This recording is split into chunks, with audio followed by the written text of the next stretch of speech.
Ce dimanche, c'est donc un jour de vote ici en France pour le second tour des élections municipales. Les bureaux de vote ont ouvert à 8 heures, heure de Paris, dans un peu plus de 1500 communes qui doivent encore élire leur maire. Le suspense est entier, en particulier dans les grandes villes, Paris, Lyon, Marseille, notamment où les résultats s'annoncent très serrés entre les différentes formations politiques. À noter que les principaux candidats ont eux déjà voté ce matin. James André, bonjour. Vous suivez pour nous ce second tour des élections municipales. Vous êtes dans un bureau de vote parisien, dans le 8e arrondissement en particulier. James, on connaît à la mi-journée donc la participation.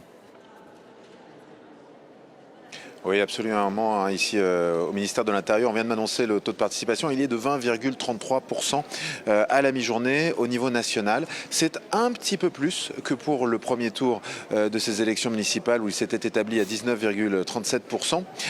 C'est aussi un chiffre qui n'est pas très élevé au regard de ce qui a pu se passer dans les années précédentes. Pour vous donner un ordre d'idée, le record est dans ce qui a été enregistré en 1983 avec près de 30%. À l'époque, la participation finale s'était établie à 80%.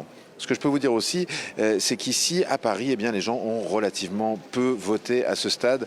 On est à peu en dessous de 15%. Ce n'est pas beaucoup par rapport au reste des chiffres en France. Par exemple, dans certains départements plus ruraux, eh bien, la participation est quasiment d'un tiers. C'est le cas, par exemple, des Deux-Sèvres ou encore du Cantal, où on a près d'un tiers des électeurs qui se sont déjà déplacés aux urnes. Alors, pour rappel, il y a 17 millions d'électeurs qui sont appelés aux urnes aujourd'hui, sachant que, eh bien, dans 96% des communes, eh bien, les équipes municipales ont été élues dès le premier tour. Et vous l'avez dit, évidemment, tout le monde scrute les résultats dans les grandes villes.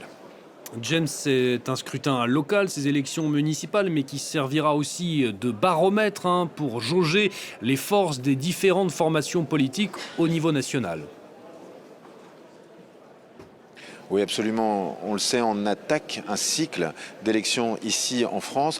L'échéance suivante, ce sera l'élection présidentielle, puis des législatives. On le sait, on sort d'une période de troubles politiques, avec notamment cette dissolution voulue par Emmanuel Macron, qui a effectivement fragmenté le Parlement français. Et c'est la première élection, je dirais, d'ampleur nationale, où on va pouvoir voir comment les Français se situent par rapport aux différents partis politiques. Il faut savoir que s'il y a eu les habituelles tractations entre les premiers et deuxième tours, avec des désistements ou bien encore des alliances techniques de manière à pouvoir remporter les municipalités, eh bien, beaucoup de partis, en tout cas dans beaucoup de listes, ont pu faire le choix eh bien, de se maintenir coûte que coûte. D'autres ont choisi de céder la place. On se retrouve avec une situation où il y a beaucoup de duels, mais aussi des triangulaires, des quadrangulaires, des quinquangulaires. Il y en a 18 en France. On va vraiment, ça va être l'occasion, notamment dans les grandes villes, eh bien, de vraiment obtenir un panorama, une radiographie du sentiment des Français vis-à-vis de la classe politique avec les échéances politiques à venir. James André, depuis donc le ministère de l'Intérieur, pardonnez-moi James, des élections où le bureau de vote fermeront donc à 18 heures dans les majorités des communes, ce sera 20 heures dans les grandes villes. Merci beaucoup.